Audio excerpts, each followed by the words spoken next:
Okay, let's get started. Good afternoon. My name is Carl Blythe, and I'm the director of the Texas Language Technology Center, and their seats down front. I'd like to welcome you to our spring lecture series. The title of our lecture series this spring is Languages, Literacies, and Computer-Mediated Communication. We have three speakers in the series. Of course, our first today is Jim G. But we also have coming, so mark your calendar, Claire Krompsch will be here on the 20th, and Steve Thorne will be here in March. So we're, of course, very fortunate to have Professor Jim G., the Fulton Presidential Professor of Literary Studies at Arizona State University, with us today. Professor G. began his academic career as a theoretical linguist, studying such things as bare infinitives and headless relatives. And of course, as anybody who's taken a formal syntax class knows, these are grammatical constructions, not decapitated family members. Today, he identifies himself as an educational linguist, interested in the role language plays in learning. His book, Sociolinguistics and Literacies, published in 1990, was one of the founding documents in the formation of the, quote, new literacy studies, quote, an interdisciplinary field devoted to studying language, learning, and literacy in an integrated way. By that, he means the full range of cognitive, social, and cultural contexts. His book, An Introduction to Discourse Analysis, the textbook that we're using in my discourse class this semester, brings together his work on a methodology for studying communication in a cultural setting, an approach that's been very, very influential for the past 2 decades. Last night at dinner, he told me how he got into video games, because again, the last paragraph of this introduction is, okay, a theoretical linguist, educational linguist, so what about video games? And he said his youngest son actually introduced him to the gaming world, and I guess he now identifies himself as a gamer, not just an educational linguist. He said he was playing video games. He fell into the black hole of video games and was playing so many video games, he thought, how can I publish on this, because this is all I'm doing now? And listen to this. This is now what he's been doing. His book, What Video Games Have to Teach Us About Learning and Literacy, published in 2003, argues that good video games are designed to enhance learning through effective learning principles. His book, Situated Language and Learning, 2004, places video games within an overall theory of learning and literacy and shows us how they can help us think, rethink, or actually reform our schools. And his most recent book is entitled Good Video Games and Good Learning Collected Essays, 2007. The title of today's talk is Learning, Games, and Language, which of course is the Venn diagram for our center. We're very happy to have him today, so please join with me and welcome Professor James G. Thank you. You all set? I think so. I hope so. All right, it's great to be here. Let me start this talk, which I'm going to start talking about language. And it should be pretty clear when I talk about language that it doesn't look to have anything to do with video games. I'm going to try to convince you it doesn't look to have anything to do with video games because we haven't thought about language and language learning the right way.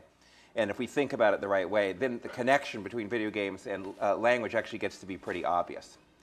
But let's start with a very bizarre statistic. You know, when I moved into education, I had no training in education. So a lot of stuff that happens in education was very surprising to me. I mean, really interesting, kind of shocking stuff. And some of it has remained shocking and interesting.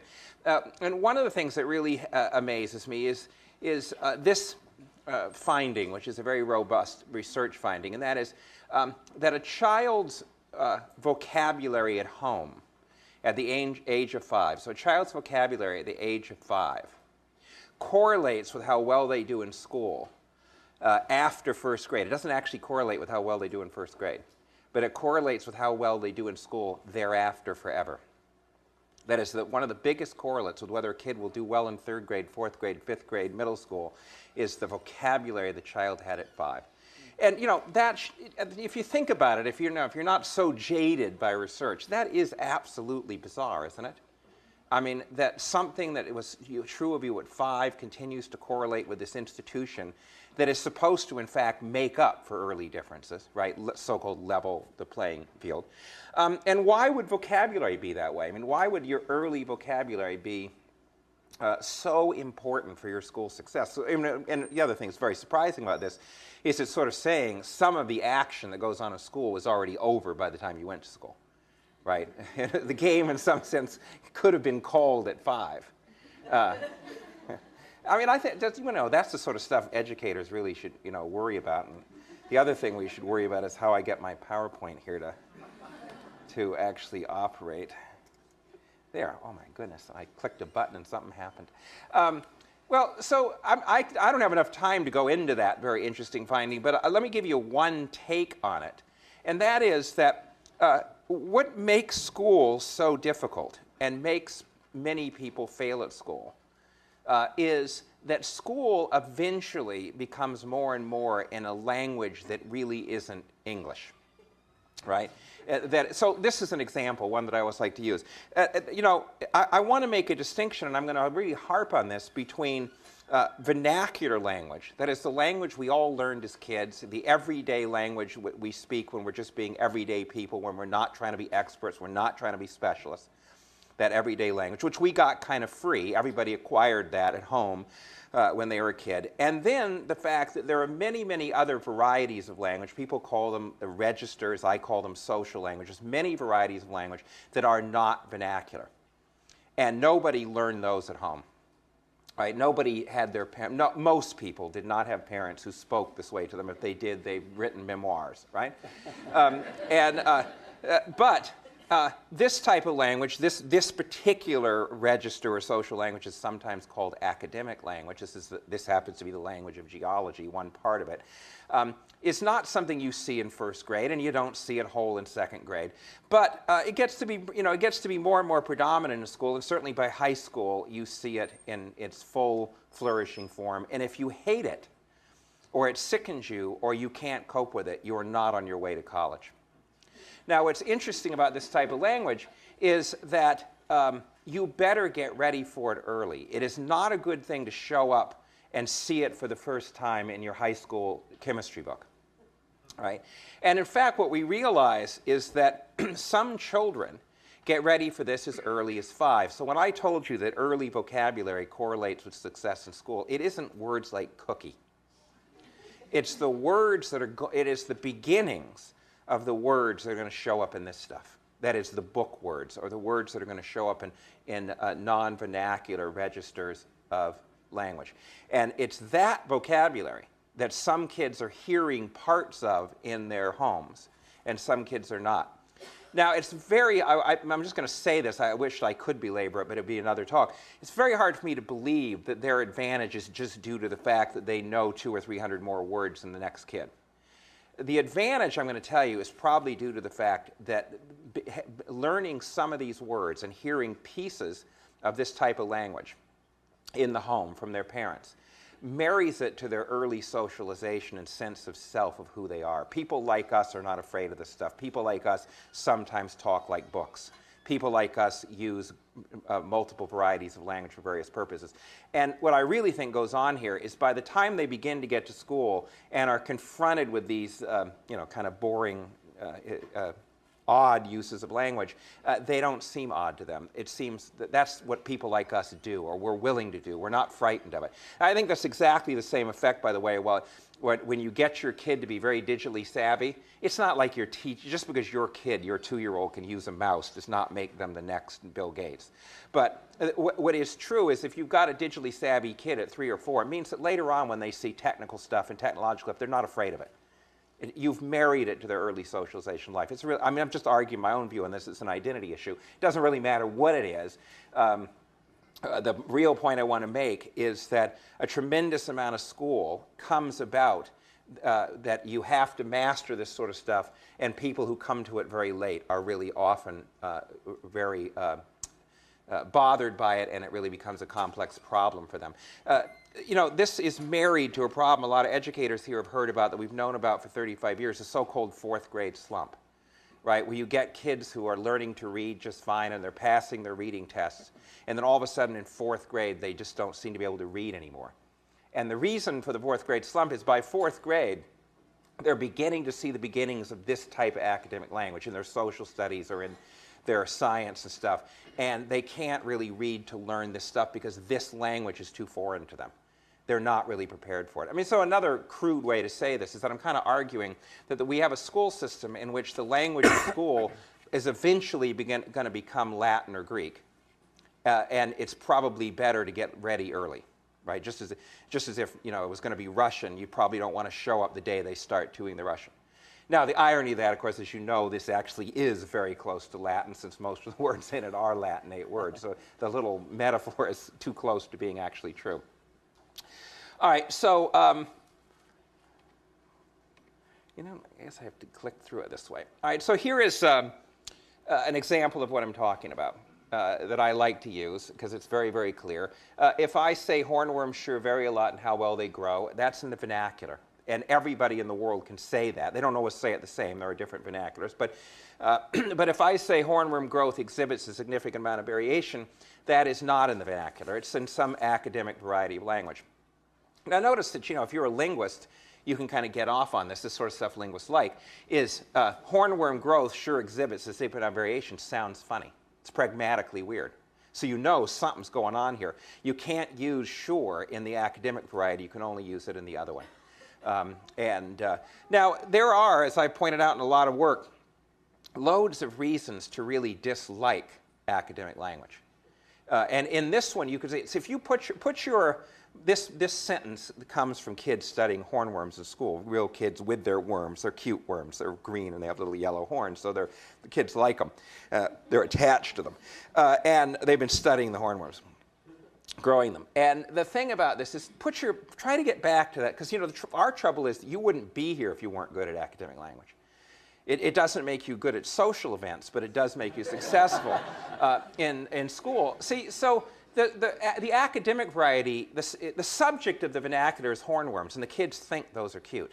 The subject of the academic one was hornworm growth. Nobody thinks that's cute. It's an abstraction, right? The first one, the vernacular one, has verbs like vary and grow, dynamic processes. We know kids care a lot about dynamic processes. The other one has growth and variation, which are abstract nothings. They actually don't name anything, just a mental construct. You can't touch it, you can't kick it, you can't see it. If you say hornworms should vary a lot in how well they grow, you're basing that on what? Your own opinion. You're looking at your hornworms and saying, wow, Susie is so much bigger than Fred. But in the second one, when it exhibits significant amount of variation, it's really not, you're not basing that on your eyeballs, your observations, your opinion. You're basing it on somebody's test of statistical significance. It could be that they actually look like there's a lot of variation, but you measure them and you run this test and it's not statistically significant, so there isn't a significant amount of variation. So, wow, Susie's nowhere as big as I thought she was. It's a bummer. So, and whose test is that? It isn't one you made up. It was made up in the discipline of biology. It's made up in some community. It's a little weird because a kid could say, okay, I'm supposed to make this opinion based on a test made in a community I'm not a member of. Right? Could be a bummer. The reason you can't put sure in it is sure is an affective marker. It shows you care. Notice that one of the pragmatic properties of the language of science is you can't show you care. Right? That's why you can't say sure exhibits a significant amount of variation, because you've mixed kind of an emotional register into this language of reason. It doesn't mean you don't care, you just can't show it. Again, a child say, well, geez, I really care about Susie. Why can't I show that I care about Susie? Right? So academic varieties of language are on their face kind of a bummer. Now, so people have come to realize, actually relatively recently in a weird way, that unless we for those people who just didn't pick all this stuff up at home, unless we begin to help people acquire not just English, right? Because it really doesn't do you a damn bit of good to be a master of vernacular English by the time you're doing high school chemistry. Right? So if your ESL class, for example, taught you vernacular English, it still isn't going to get you through the chemistry class, right? So we know that in some sense, we have to get kids ready for and able to cope with academic language, and we have to overcome this barrier that they're going to find it a bummer unless we give them some good reason to do it. And the first response, and a good one, but unfortunately not a good one if we stay here, is that there are real linguistic properties of academic language that make it cognitively hard, cognitively complex. I'll just give you one example. So here is a piece of vernacular language, right? This is a teacher talking to a group of people. And there's a lot of different ways to measure what people call density, how dense a piece of language is. One way is the number of content words. Remember, content words are words like cookie, horse, versus function words like the, into, right? So the number of content words are what linguists call lexical items per main clause. It doesn't matter whether you like this way. I mean, you know, the details of this are not important. I'm just going to show you it's true, and then we're going to move on to say it isn't as important as I made it. But the number of lexical items or content words per main clause is a good measure of density. And in everyday speech, it's just about this, 2.6. This is 2.6 content words per main clause, and that's the level of density. Now, in this one, a pattern of evolution, in which distantly related organisms evolve similar traits is called convergent evolution. It is 11 per main clause, right? So, and that's pretty difficult, right? Now, worse, what are these content words? Well, in the everyday things, in the everyday, if I can go backwards, I don't know if I can. Yeah, I can by that way. In the everyday one, the content words are things like number in school and interested, right? But in the academic one, there are things like traits, organisms, convergent evolution. So the other thing, in addition to being highly dense, the words are very low frequency. So you can say, if you're a cognitive load theorist, of which there are many, you can certainly say that the cognitive load of the academic one is big, not only because there are many more words to look up in your head per time, per clause, 11 versus 2.6. But they're very low frequency, and that means they're going to be harder to get out of your head, especially if you haven't heard them ever, right? So we can say from a cognitive point of view and a linguistic point of view that there is, in fact, that academic registers, academic varieties of language are cognitively and linguistically quite complex in the sense of being dense and in the sense of being low frequency, which is hard for your head. Now, the trouble with that claim, which is true, I mean, it's a problem, and if you want people to be good at this, then you got to worry about that problem. But the problem with that is that it can encourage people to look at this as just a problem of your head, right? This is what we tend to do, is we say, okay, well, the processing is harder in your head, so I'm going to do a bunch of psychological theory and talk about how we can get people's heads repaired. But the problems with this language is not just what's going on in your head. There are problems with this language in terms of what's going on in the world and where you have been or where you have not been. So two things, I mean, I could say a lot about this. I'm going to say two things so we can move on to other stuff. But notice this. So when I gave that academic example about a pattern of evolution in which distantly related organisms evolve similar traits. It's called convergent evolution. Look at the two. I just took the two sentences from my geology text. You notice they have exactly the same structure? You know, here's the structure, by the way, if you're missing it. It's blah, blah, blah, blah, blah, blah, blah, blah, blah, blah, right? Big, long thing, little thing, and then one word, right? These are classificatory definitions. And they are used commonly in lots of sciences. And by the way, they have exactly the opposite structure of everyday speech. Because the structure of everyday speech is to have a subject that is very short, a verb, and then if you want any length, you put it at the end. So it would be blah, blah, blah, blah, blah, blah. It is not blah, blah, blah, blah, blah, blah, blah. And you don't put the big stuff in the beginning. So it's just the reverse of what you get in speech. But see, now we should catch on, wait a minute, it's not like this is a one-off deal. This is used all the time. It's a genre. It's a practice. It's something people do. It's not, I don't want to understand it just for that one evolution text.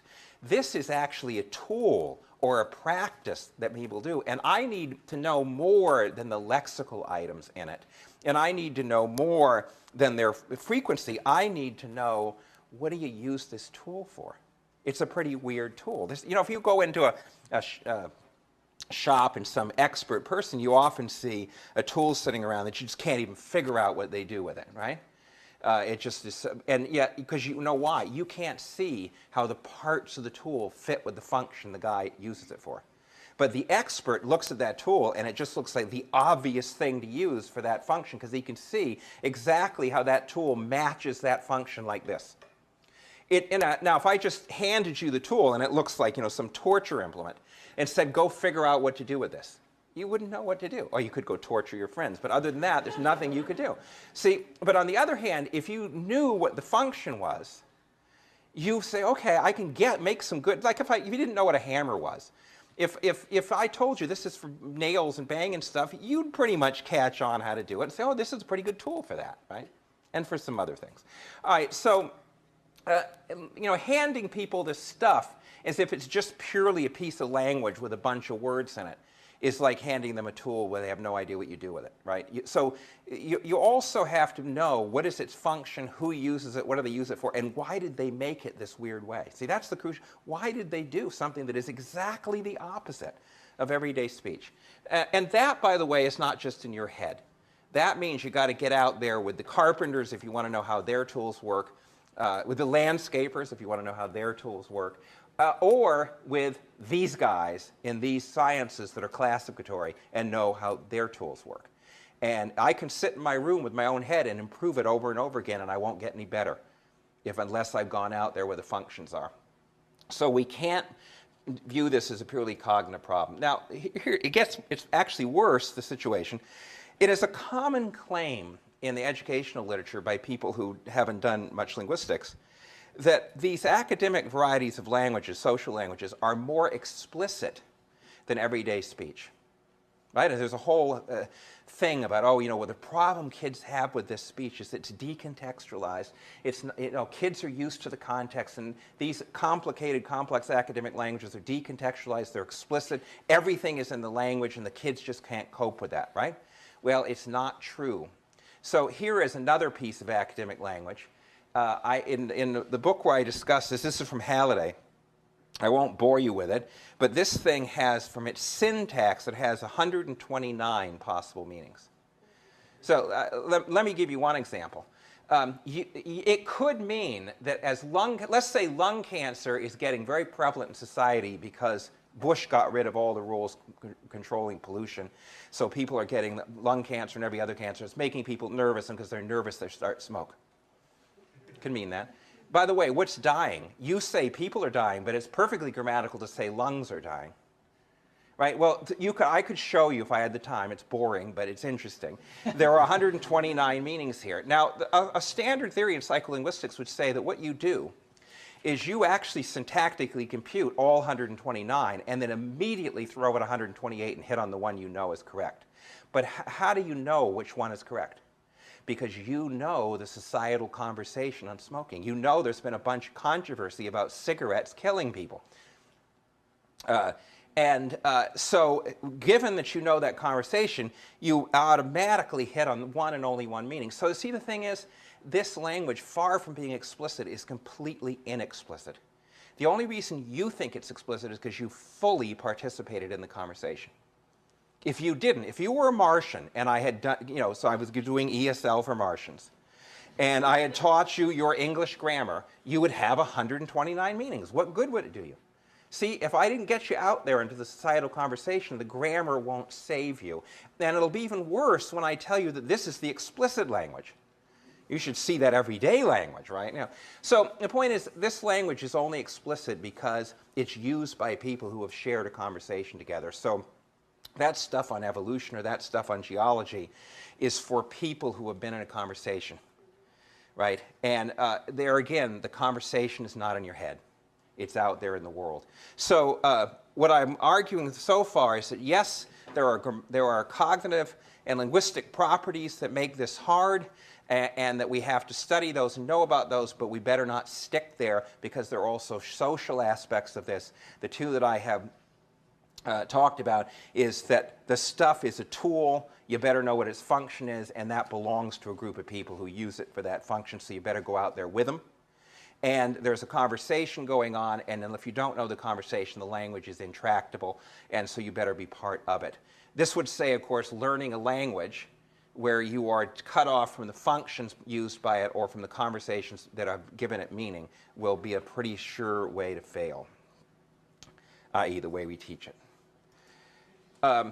Now, we come to a kind of divide point about what to do about this issue. And as I said, it interests me that this issue of academic language, that is, these specialist varieties of language, haven't really been on the front burner except over the last 10 years. And that's because linguists really had zero influence on how we thought about educational research in America. More in Australia, but in America, it was psychologists who really dominated what we think about educational research. So until relatively recently, this whole issue, it showed up kind of first in ESL, and even there, not that long ago. And it's only got to be a mainstream issue once we realized that spending $5 billion on phonics didn't get us a nation of readers. And then that finally allowed the linguists to get 2% of influence in this debate. But there is, as you might imagine then, going to be a lot of controversy, and is a lot of controversy about what we do about this. Okay, so how would we do better at teaching people language? By the way, I don't really distinguish now between teaching somebody a second language and teaching them a first, because even if you're a native speaker of English, you are not a native speaker of geology. You still got to learn that. All right. And again, even if you're a second language speaker and your vernacular English is great over beers, it still won't help you when you're trying to do the geology, right? So we're talking about everybody having to learn languages. And, so one approach, which is not uncommon for academics, is, well, let's just teach the people. I mean, and by the way, there's some people who do this that I admire, but let's, teach students the grammatical properties of those really hard academic pieces of language. Let's go out and teach them some of the grammatical stuff I was just teaching you, but let's do it for real, okay? I myself don't think that is how people learn languages. I'm not against that. I think it would raise their consciousness about how these languages are used, but it won't solve the problem.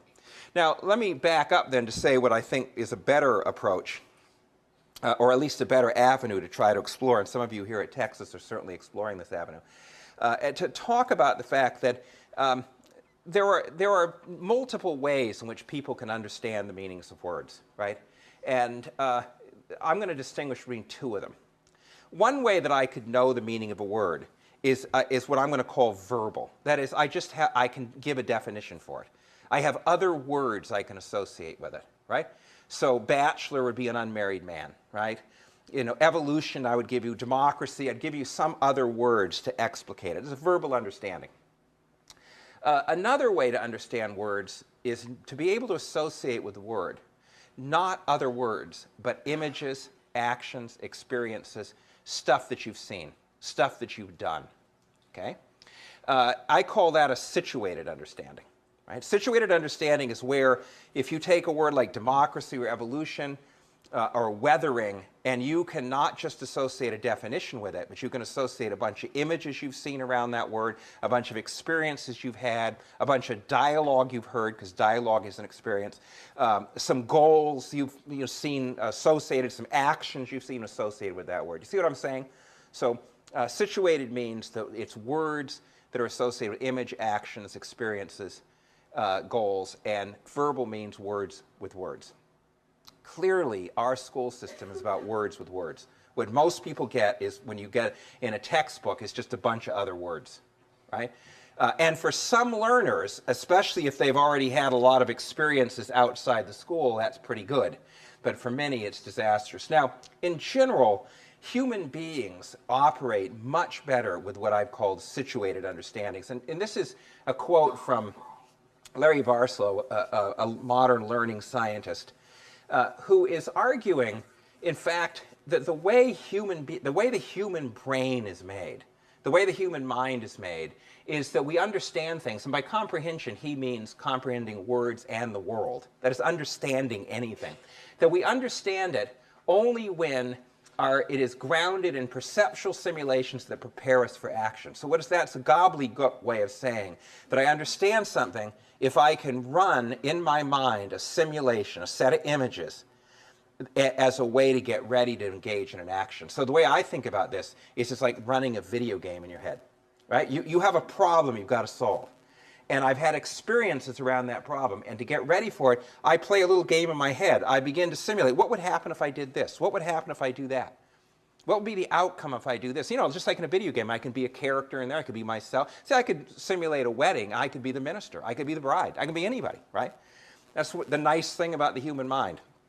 So there's two things in here, in this family of theories. One is that people only think well then when they've had experiences that they can use to build these simulations and get ready for action. And they only think well, or they think particularly well, when you put them in contexts where they have a goal for action. They don't think well when there's no goal, I'm not going to accomplish anything, or when they've had no experience in that domain, right, other than words. So it's a particular view of the human mind that has gotten more prevalent. Now, because all of that is very abstract, I'm going to tell you a story that I think makes this very clear at a very concrete level. And at this level, the story makes it pretty damn obvious that we don't even need the gobbledygook of a lot of theory to see that this is pretty true of human understanding. So, and I've told this story before, when I first started playing video games, now 6 years ago, because my 6-year-old played them. He's now 13, and he continues to still want me anytime we play together, but I'm otherwise okay. I did what any baby boomer would do. I read the book. I got my first video game and I read the book, and I figured I'll read the little book that comes with it, and then I'll be a good player, right? You see how us baby boomers have been infected by learning theories and other stuff that is the reason the world's in the mess it is now. Have you wondered why it's in such a mess? It's because people like me and George Bush are running it, or were running it. So I started to read, and the little book was pretty interesting. It's this game called Deus Ex, a classic, wonderful, superb game. It has 199 headings in 20 little pages, every one bolded, and every one has a definition under it that is cross-referenced to the other 198. It's very entertaining reading. I take it to the beach. And I just gave you some of the headings up there. And of course, you know what happens when you read this way, just like a textbook. By the time you're on page 4 and it's referencing page 1, you've completely forgotten what's on page 1, and you're back at page 1. And I remember getting to this part of the book and giving up. So I read that, and I said, you know, I can't play this game. I don't even have, see, I understand, by the way, I know what each word means in English, but I have no idea what this means. Let alone, I was fearful, how would I recognize it in the game? I mean, what I'm going to get in there, and I'll be fumbling around looking for the tab. Now, I've got an analysis of this where I actually show this is completely inexplicit, you know, and misleading, but I'm not going to bore you with that. So I gave up, and I do remember having the experience that this piece of language was what I would call absolutely unlucid to me. Absolutely unlucid. And I felt I was a pretty good reader, right?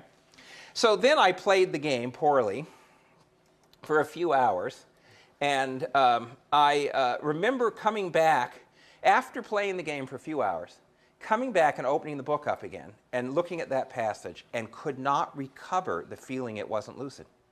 It just seemed completely clear, completely obvious. By the way, I didn't need it anymore because I knew everything it said.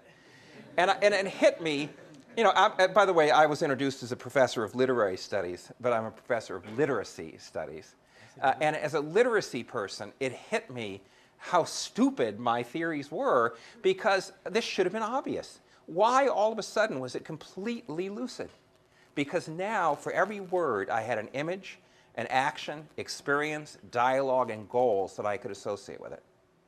Now, notice when that happens to a book like this, that you are going to now use it in a very different way. It's not going to be bedtime reading or a novel. You're going to use it as a reference book to look stuff up when you need to know it. You're going to use it for your purposes, okay? And of course, when you look it up, it's now going to be lucid. The other thing that hit me is I had thought, wow, that's pretty hard language for me.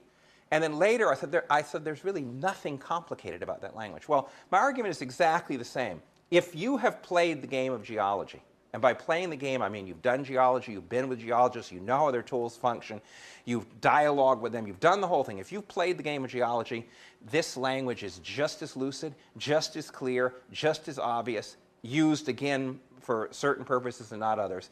And you can't really fathom why people think it's such a tough deal. That's why you get in the state thinking everybody else who's not an academic is an idiot. because you have lost the feeling. You don't know that this is completely lucid because you have experience around it. And that we could give you a text, I'm going to show you one in a minute, from Pokemon, in which your genius will now evaporate, right?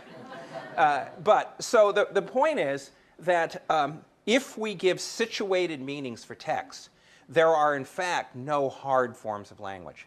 There are only hard forms of language when you get it without the game, right? What we do to people is we give them the manual but not the game. And then, of course, it is, we give them the chemistry book, but we don't tell them what the game of chemistry is. And by the way, even when we have a lab, we're usually not playing the game of chemistry. Right. So now, let's move on.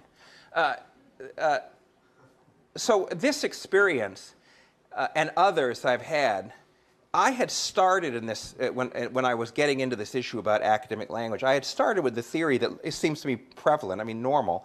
Well, the problem with it is these are specialist forms of language, expert forms of language, and they're just hard. They're just hard, and some people are not prepared for them. They didn't get early preparation, or they're not smart, or they're just hard, and it's hard for anybody, but especially hard for the poor people.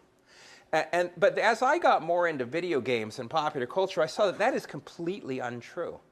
See, the theory that says some children somewhere, there is the usual suspects, find learning specialist language hard and other children don't, is wrong, because what you see in popular culture is all children find it completely easy. That children in our culture today are exposed to specialist forms of language, some of which they make up themselves, constantly, and they have no trouble with it. So for those of you who are not Yu-Gi-Oh people, Yu-Gi-Oh is a card game that you can play face-to-face, so you can play it in computer games, you can watch it on television, you can watch it in movies. It's what Henry Jenkins calls convergent culture, because it's in many different modalities. And it is a non-trivially, it's a hard game. So there are 10,000 cards. The rule system, if you go onto the internet, and we've watched kids regularly go to the internet to fight about the rules, is written at above PhD level. And you have to pick out of the 10,000 cards, or however many you own, and as you know, many parents are bankrupt already from this, 40 cards with just the right deck to play this game, and which involves many intricate moves of placing the cards in various places so they can engage in battles. And so I just take one card.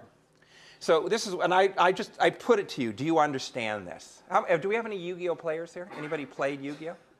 See, this is why education's in bad trouble. See, all right. See, the thing you have to, but if you're gonna go play this stuff so that you understand it, just have a high tolerance for failure and losing to 6-year-olds. It's embarrassing at first, and later, and they do crow over it in the beginning, but.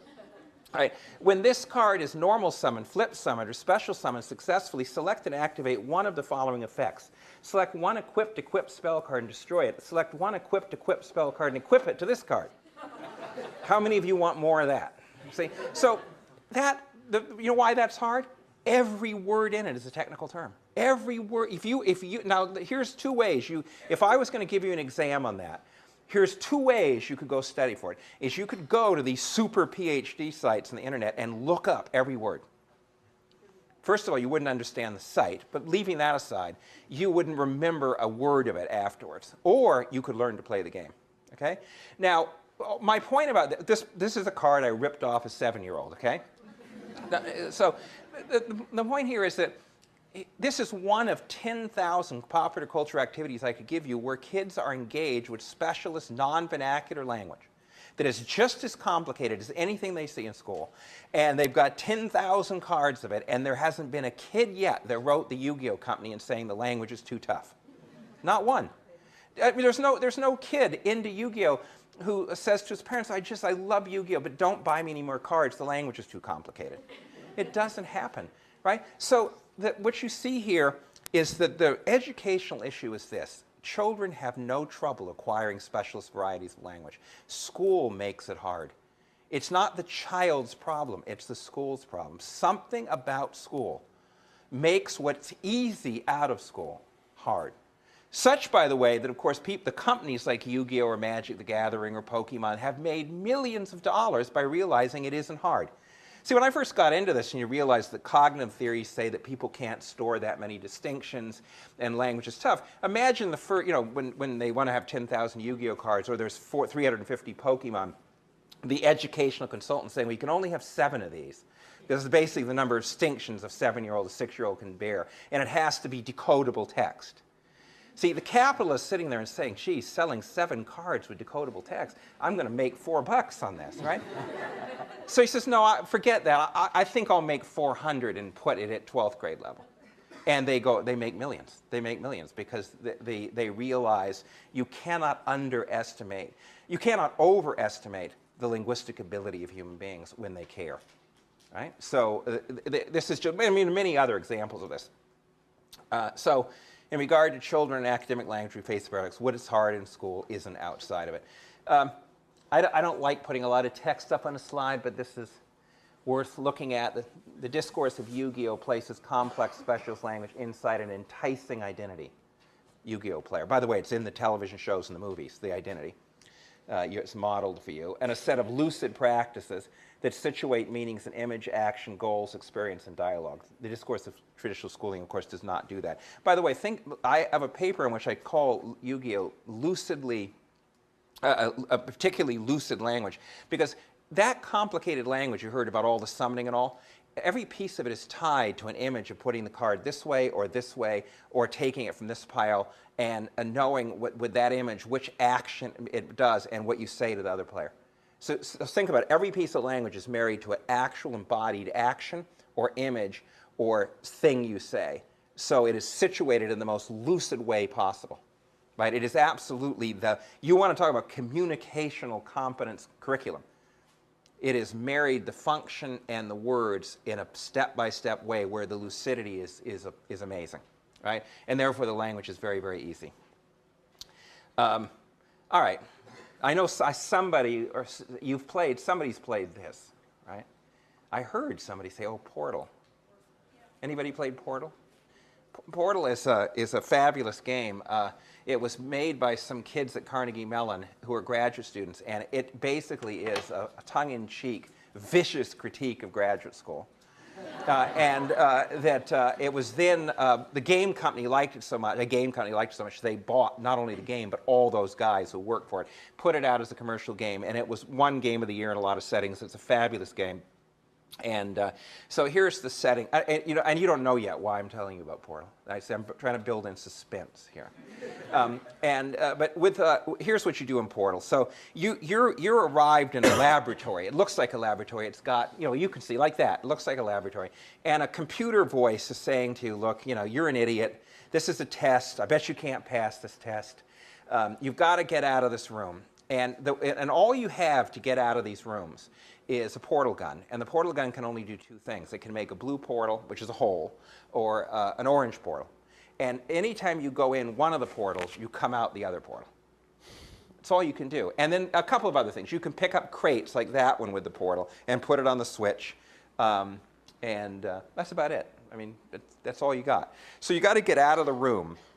You got to find a way to get out of this convoluted room, and she keeps taunting you. She's a she, and by the way, the player, you are a she. You see yourself, and then if you get out of the room, you get a little. She tells you, "Wow, you're smarter than I thought," and you get a harder room, and she taunts you more. And then what you find out after you've gone through a lot of rooms with these portals is that in the last one, just as you're coming out, there is a big fire and they're going to burn you up. This robot intends to kill you.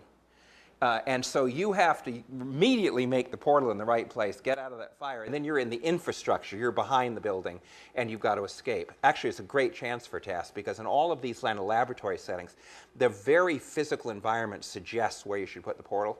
They built it to help you. But then when you're in the infrastructure of the building, it's just like the real world, and there is no help. It's the transfer test. It's an absolutely beautiful test to see what you learned. So that's all you got in this game. Now, the portal plays with physics in the sense that, for example, the portals operate by the law of conservation of momentum. So if you go in one portal, you come out the other portal at the same speed with the same momentum. And that means, for example, if you wanted to go across the room, so if you wanted to get yourself to come out at the top of that room and really fly over here to a shelf, which you often have to do. You have to get a portal open. You have to put a portal there to come out. But you've got to get another portal that allows you to fall fast enough so that when you come out of there, you come out at the right speed. And that means, like, so here you can see one way to do that is keep making portals in the floor to get your speed up, and then be sure you come out of the right thing. Now, you also have to pay attention to the angle you're situated at with gravity, because that'll change by where the two portals are. So it operates by a bunch of physics, but it has no physics lessons in it, right? So if you think about it, what Portal is doing is it's letting you play with physical principles and in an embodied way. So you feel what it's like to have the law of conservation of momentum apply. But you don't have any physics lessons, and you don't have to articulate any of that physics. However, in gaming communities, people never keep their mouths shut. Oh, by the way, before I show you that, so here's a room where you got a bunch of lasers, and if you step in front of the laser, it'll kill you. So you have to find some way to get through there and not have the lasers hurt you. There's a lot of ways to do it. What I did is I made portals to direct the lasers at each other, and then had them all destroy themselves and just walked out of the room. There are other ways to do it. That was a particularly brilliant way to do it, but there are other ways to do it. Here's another one you have to get by getting switches with light, directing light so you don't fall on the toxic hazards. All right, so as I said, gamers, one thing you realize when you work in games, the games are really never just that piece of software. There's always a community built around the game. If your kid plays Mario Smash Brothers, that kid wants to talk about it, write about it, share it with other kids. And so gaming is really not just the software. In fact, we refer to that sometimes as the little g game, just the game and the disc. And the big G game is the whole social environment around the game. And in almost all gaming today, there's a social environment around that game. And around Portal, as you might imagine, a bunch of people have explicated all the physics of it. So here is an example of a guy who built a wiki around Portal, and has spelled out and even given links to physics sites. The portals create a visual and physical connection. You can read this, right? So here is all the articulate physics. But notice what's happening here. Fascinatingly, you've got a community engaging in this technical language, and then they're in an embodied world where they get to see it and feel it, and then they can begin to marry the two. So for me, when I read this, and I'm no adept at physics, it really all of a sudden made me see the game in a new way, because I realized how you had to really worry about how you orientated to gravity, and what the angles were, and also the game let me see in this language what some of that stuff meant. See literally in my mind, see images of it, right? So in a way, what you have here is a very modern form of organizing learning, an articulate community articulating about embodied experiences they're having, going back and forth between them constantly, right?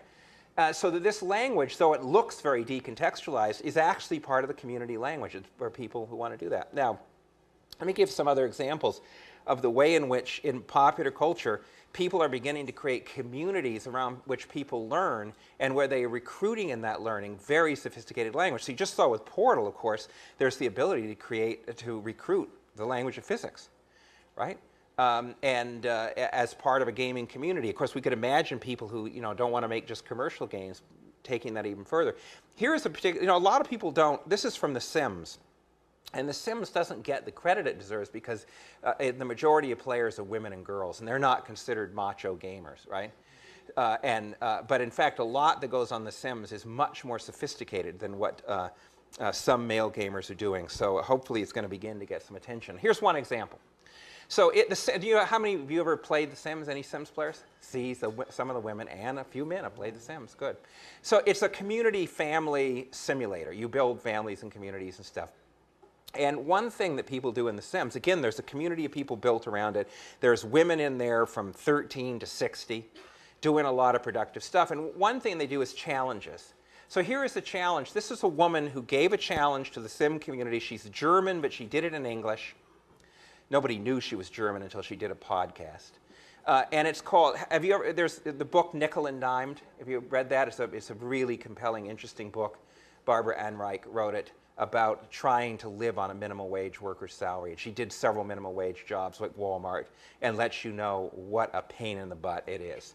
And So this is the challenge. This challenge was inspired by, in his name for the book, Nickel and Dime by Barbara Einreich, which has nothing whatsoever to do with The Sims, but is nonetheless highly recommended. The idea is to mimic as closely as possible the life of an unskilled single mother trying to make ends meet for herself and her kids.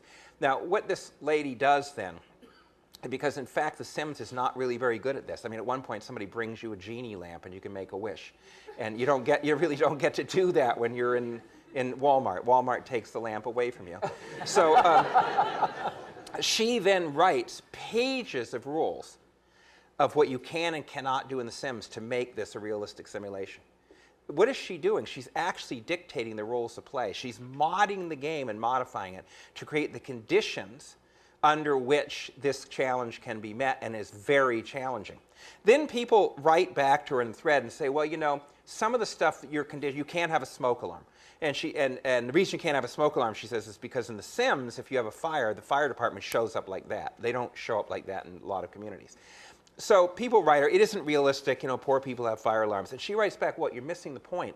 What I'm trying to do here is give you the feel of poverty. So what I'm doing is, in the game, the fire alarm makes things too easy, so I've taken that away. It's not that it's realistic in every detail of life. It's trying to give you a feel for the poverty at the challenge level.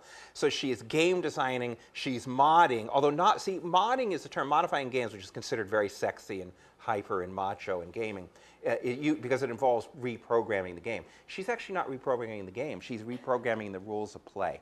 Now, she also says that once you do this, you have to write a story and put it up about how you won the challenge. The challenge, by the way, is you have to get your kids to college, or at least out of the house successfully. And there's all sorts of, so then, and The Sims has a whole way of writing stories and making albums and doing storyboards. It's actually like storyboards. But when you do the storyboard, a very interesting thing happens. You have to simultaneously tell a narrative. What happened to your family? By the way, you can make a single father. She allows that. What happened to your family? But you also have to write what happened in the game. What features of the game did you tweak, and how did you tweak it to get it working? So, for example, when there's certain cards that can come up that give you various things happening, you have to talk about how the cards work, what happened, what choices you made. Simultaneously writing a narrative about what this family is if it was real, and a meta-narrative about how the game had that happen and realized. Pretty sophisticated language, and then everybody critiques it. Although because they're women, they critique it nicely. And nobody on the site is nasty, something you just really miss from World of Warcraft. So again, look at the language being recruited here. If this designing something like this would be, of course, a brilliant way to teach people language, right? I mean, she's German. This isn't even her native language. By the way, in these sites, it doesn't matter if you make the occasional grammatical error. It matters if you understand The Sims. So, well, I don't know. So coming to this actually shows you the gender difference. If I can get this back. It just floored me for a minute because this is the male version of that. So on World of Warcraft, the same thing happens. People enter forums and talk about the game constantly and criticize the company and strategize, and they also build mods in another sense. That is, they build tools that people can use, digital tools like damage meters, okay? And so here is an example of just what would be absolutely common on these forums. So this is on the forum for priests. If you any World of Warcraft players here? The most played game in the world. You're married to one, yeah. For a while, yeah. Okay. So I'm curious about the design decisions made for a healer's DPS.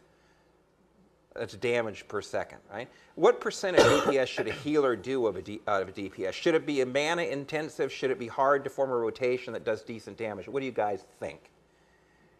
This is not vernacular, right? It doesn't have the nice warmth of that woman stuff, though. I don't think it is quite that easy to boil down to an equation. There are two elements of DPS, over a fight and over an extended period of time. If you can do 750 DPS with no down, blah, blah, blah, blah, blah. So again, notice again, a community of people have formed who have a bunch of experiences like Portal, where they've seen and done everything, so that all the technical language is married to the experiences. And then they get in these incredibly meta-level technical discussions that, of course, are driving their English through the roof. And if you were an ESL person or somebody else, it would be driving your academic English through the roof. This is why one of my students, Rebecca Black, has found that many ESL students now who are in high school, middle school, and who think they're stigmatized in their ESL classes are going on to fan fiction sites and learning how to write English. And then going to school and having the teacher say, wow, how you really got good at this. My lessons must be working now, finally. Also, as Eva Lam has shown, that they go on, like some Korean students will go onto a site to learn English to write fan fiction about Japanese anime, often about a pop singer who doesn't exist. And then all of a sudden there'll be Korean Americans on there who don't know Korean, and the immigrants will say, well, maybe you should learn Korean, and they get on Korean sites, and pretty soon you've got the linguistic capacities that are just stunning as people learn several different writing systems and a couple different languages, including on one that Eva talks about. So you've got kids learning Korean. You've got some kids on these sites learning Chinese languages, Mandarin and Cantonese, learning different scripts. But then a lot of these kids are in schools where they're African American, so they're also learning hip hop and rap in this stuff. So the linguistic capacity is just truly, truly stunning.